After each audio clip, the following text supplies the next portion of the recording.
नमस्कार, मी सीमा. माझे स्मार्ट किचनमध्ये तुमचे स्वागत आहे. तर आज आपण अशी चटपटीत चटणी पाहणार आहोत, जी कोथिंबीर, पुदिना, नारळ व दह्यापासून बनवलेली. इडली, डोसा, उत्तप्पा, मेंदूवडा, वडापाव अशा बऱ्याच गोष्टींबरोबर तुम्ही ही चटणी खाऊ शकता. आणि कोथिंबीर, पुदिना म्हटलं की शरीराला हे थंडच आहे. तर चटणीसाठी काय काय साहित्य लागतंय ते आपण बघूया. इथं मी छोटी वाटीत कढीपत्ता घेतलाय, 1 वाटी दही घेतलंय, इथं 5 मिरच्या घेतल्यात, खोबरं घेतलंय, 1 नारळ, पुदिना घेतलाय 1 वाटी आणि 1 वाटी कोथिंबीर घेतली. आता कोथिंबीर आणि पुदिना हे स्वच्छ धुवून घेऊया. कोथिंबीर आणि पुदिना स्वच्छ धुवून झालाय. आता मिक्सरला आहे ना, पहिल्यांदा मी खोबरं फिरून घेते, कारण खोबरं थोडं कडक असतं ना, ओलं असलं तरी, म्हणून आधी मी खोबरं फिरून घेते. थोडं खोबरं बघा छान बारीक झालेलं आहे. आपण काय करायचं, आता ह्याच्यात कोथिंबीर आणि पुदिना घालून घेऊया. आता कोथिंबीर आणि पुदिना घालून आपण परत बारीक करूया, कारण कोथिंबीर पुदिना लगेच बारीक होत असतं, नारळ लगेच होत नाही ना, त्याच्यामुळं आधी घ्यायचं फिरवून. आणि ह्याच्यातच आपण आता ह्या 5 मिरच्या घेतल्यात त्या घालून घ्यायच्या. तर आता हे चटणीचं वाटण आपलं तयार झालेलं आहे. आपण हे एका बाउलमध्ये काढून घेऊया सगळं. मग त्याच्यात बाकीचे इन्ग्रेडियंट्स घालूया. मिक्सरच्या भांड्याला जे लागलं होतं ते आपण त्यात पाणी घालून काढून घेतलेलं आहे. आता आपण ह्याच्यात दही घालून घेऊया. दही कसं जास्त आंबट पण नाही पाहिजे आणि जास्त मंद पण नाही पाहिजे, मध्यमच दही बरं, म्हणजे चटणी जास्त आंबट होत नाही.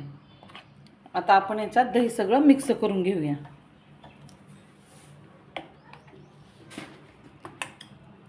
आता ह्याच्यात पाऊण चमचा मीठ घालून घेऊया आपण. मीठ घालून झालं की 1 चमचा साखर घालायची आणि सगळं व्यवस्थित कसं हलवून घ्यायचं. सगळं मिक्स करून घ्यायचं एकसारखं, सगळी साखर इथे विगरेपर्यंत. सगळं दही इथे सगळं आपलं व्यवस्थित एकसारखं व्हायला पाहिजे, कुठं गुठळ्या नाहीत राहिला पाहिजे दह्याच्या. साखर सगळी विगरायला पाहिजे.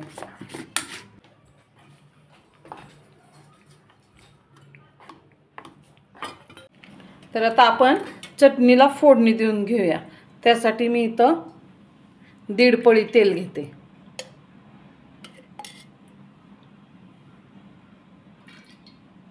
तेल जरा गरम होऊन द्यायचं.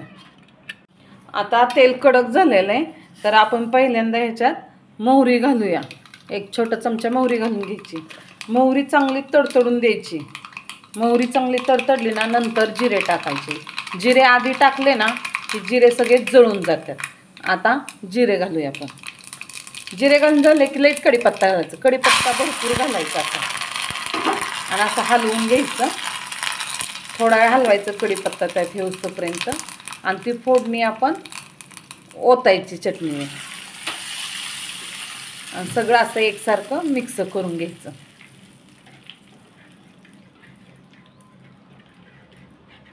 सगळं एकसारखं करायचं, म्हणजे सगळा मोहरीचा आहे ते चांगला स्वाद जिऱ्यांचा सगळ्या चटणीत मिक्स होतो. बघा आपली चटणी झटपट 5 मिनिटात अशी तयार झालेली. ना ह्याच्यात आपण लसूण घातलंय ना कोणती डाळ वापरली. ही चटणी तुम्ही कशाबरोबरही खाऊ शकता. समोसा, इडली, डोसा, उत्तप्पा सगळ्याबरोबर ही चटणी खाऊ शकता तुम्ही. खूप छान अशी ही चटणी होती. एकदा नक्की करून पहा तुम्ही.